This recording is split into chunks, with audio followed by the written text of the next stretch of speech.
Anime fans are so fucking spoiled. We are living in a golden age of digital cinematography where studios like Madhouse, Ufotable, and MAPPA are engaged in a constant battle for perfection. Each scene is a multi-million-dollar flex, rendered with such insane fidelity that you can pause at any second and find a new desktop wallpaper. You really can't help but admire the polish. But you probably wouldn't save this. Or this. Definitely not this. In Ping Pong, the animation, this is what the world looks like. Look at these squiggly lines that make up the window frames. Look at these hilariously unstable table legs that could not possibly hold it. And the faces? They don't look like your typical anime characters. They look like a caricature of a caricature.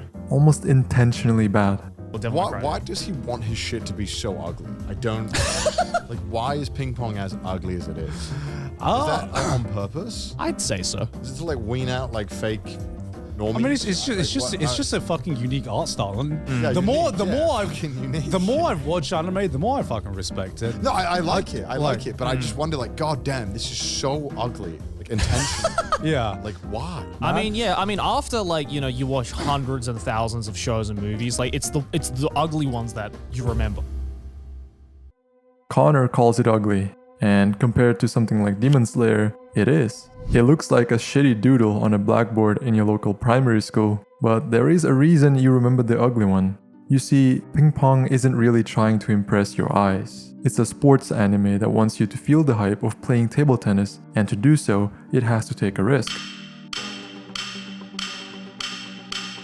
We like to think good action scenes require maximum detail. Those money shots, where characters slow down for a few seconds while saying their power moves out loud. We get to take in and process every pixel. But Masaaki Yuasa does the exact opposite. Instead of letting you watch the match from the sidelines, he wants to emulate how your brain actually perceives the sport.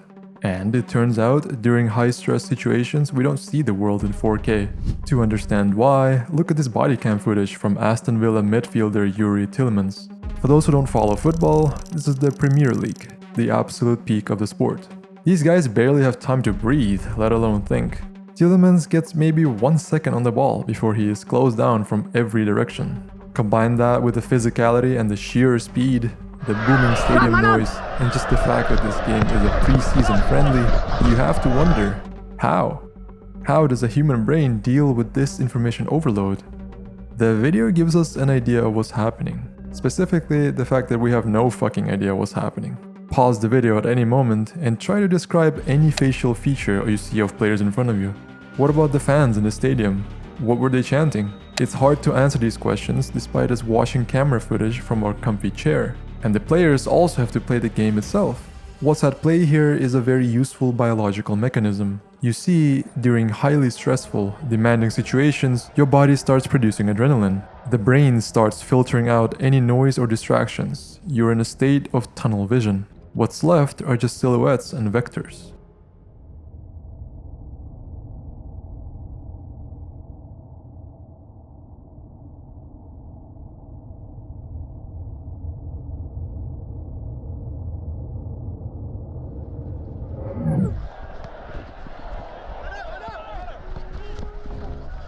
In Ping Pong, this explains the aesthetic choice. The simple art style could just be the story showing us how amateurish and inexperienced the main characters are, but more practically, it's because in table tennis you don't care about the faces. You care about the body language, the ball, and the movement. So the anime strips the characters down to the bare essentials. A posture, a gesture, a paddle angle. This mimics selective attention, a phenomenon where your brain is basically taking snapshots of only things that matter. It looks bad on a desktop wallpaper, but in motion, it is the most accurate depiction of high-speed sports ever put on screen. But the ugly style accomplishes something else. Something that even the high-budget titans like Kuroko no Basket and Haikyuu simply cannot do. It's a limitation people don't really think about, because on its surface, it's just a straight advantage. Let me explain. First, take a look at Kuroko no Basket.